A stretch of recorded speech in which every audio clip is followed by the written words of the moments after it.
जय जोहार, जय छत्तीसगढ़। जैसा कि हुनर छत्तीसगढ़ समय समय पर आपको हमारे छत्तीसगढ़ की पारंपरिक लोक कलाओं से अवगत कराता रहता है, उसी क्रम में मैं दिव्यांशी शर्मा आज अंतर्राष्ट्रीय हैंडलूम दिवस के उपलक्ष्य में हमारे छत्तीसगढ़ के सुप्रसिद्ध हैंडलूम वर्क कोसा सिल्क के बारे में आप सभी को कुछ जानकारी देने आई हूँ।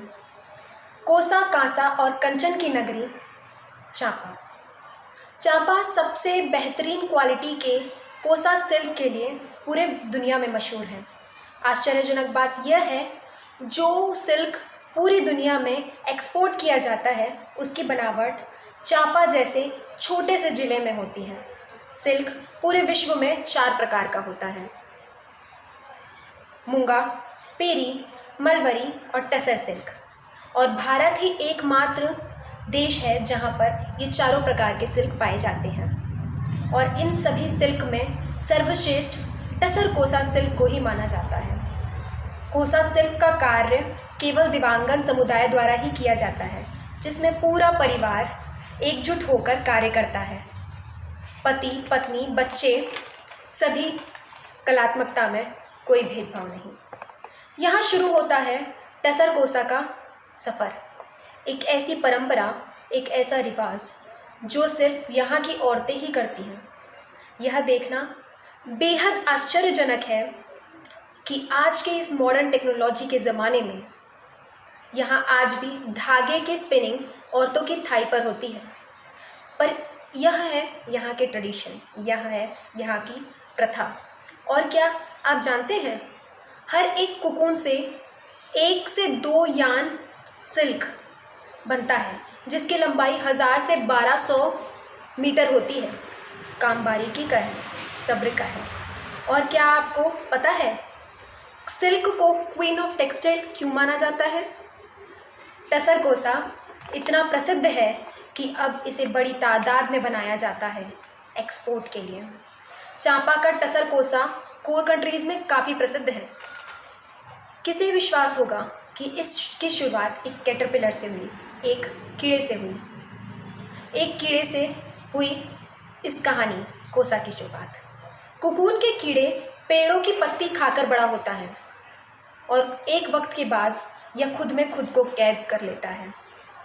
अपने लार्वा से जन्म देता है रेशों को, जो कुकून की शक्ल में हमारे सामने आता है।